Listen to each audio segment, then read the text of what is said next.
At this hour when the sweet savors of attraction have wafted over me from the everlasting city, when transports of yearning have seized me from the land of splendors at the dawning of the day star of the worlds above the horizon of Iraq, and the sweet melodies of Hijaz have brought to mine ears the mysteries of separation, I have purposed to relate unto thine eminence a portion of that which the mystic dove hath warbled in the midmost heart of paradise as to the true meaning of life and death, though the task be impossible. For were I to interpret these words for thee as it hath been inscribed in the guarded tablets, all the books and pages of the world could not contain it, nor could the souls of men bear its weight.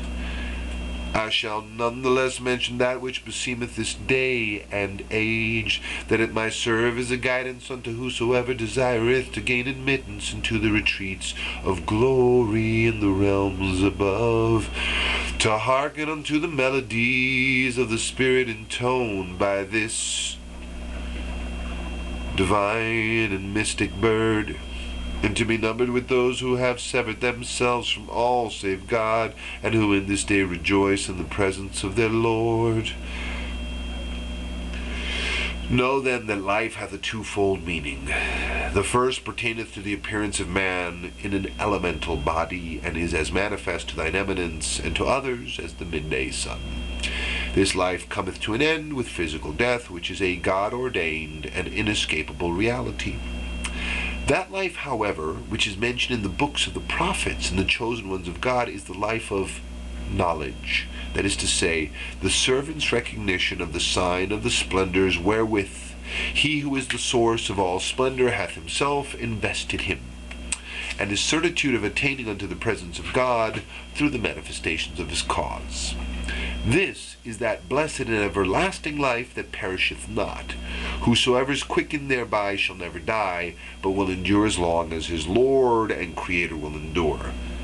The first life, which pertaineth to the elemental body, will come to an end, as hath been revealed by God. Every soul shall taste of death. But the second life, which ariseth from the knowledge of God, knoweth no death, as hath been revealed aforetime.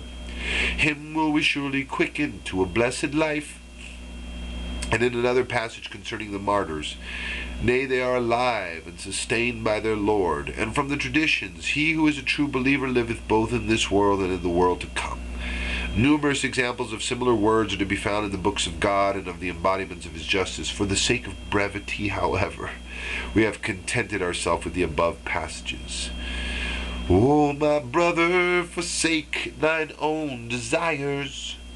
Turn thy face unto thy Lord, and walk not in the footsteps of those who have taken their corrupt inclinations for their God, that perchance thou mayest find shelter in the heart of existence, beneath the redeeming shadow of him who traineth all names and attributes. For they who turn away from their Lord in this day are in truth accounted amongst the dead, though to outward seeming they may walk upon the earth, amongst the deaf, though they may hear, and amongst the blind, though they may see, as hath been clearly stated by him who is the Lord of the day of reckoning. Hearts have they, with which they understand not, and eyes have they, with which they see not. They walk the edge of a treacherous bank. They walk the edge of a treacherous bank, and tread the brink of a fiery abyss. They partake not of the billows of the surging and treasure-laden ocean, but disport themselves with their own idle words. In this connection we will relate unto thee that which was revealed of old concerning life, that perchance it may turn thee away from the promptings of self, deliver thee from the narrow confines of thy prison in this gloomy plain, and aid thee to become of them that are guided aright in the darkness of this world. He saith, and he verily speaketh the truth, shall the dead whom we have quickened, and for whom we have ordained a light whereby he may walk amongst men, be like him whose likeness is in the darkness, whence he will not come forth?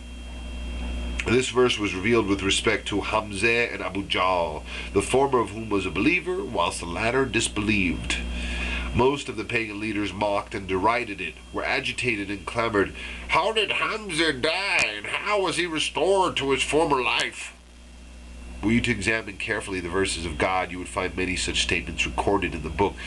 Would that pure and stainless hearts could be found, that I might impart unto them a sprinkling from the oceans of knowledge which my Lord hath bestowed upon me, so that they may soar in the heavens even as they walk upon the earth, and speed over the waters even as they course the land, and that they may take up their souls in their hands and lay them down in the path of their Creator. Howbeit, leave hath not been granted to divulge this mighty secret. Indeed, it hath been from everlasting a mystery enshrined within the treasuries of his power, and a secret concealed within the repositories of his might, lest his faithful servants forsake their own lives in the hope of attaining this most great station in the realms of eternity, nor shall they who wander in this oppressive darkness ever attain unto it. O my brother, at every juncture we have restated our theme, that all that hath been recorded in these verses may by the leave of God be made clear unto thee, and that thou mayest become independent of those who are plunged in the darkness of self, and who tread the valley of arrogance and pride, and be of them that move within the paradise of everlasting life. Say, O people, the tree of life hath verily been planted in the heart of the heavenly paradise, and bestoweth life in every direction. How can ye fail to perceive and recognize it? It will in truth aid thee to grasp all that this well-assured soul hath disclosed unto thee of the essence of the divine mysteries.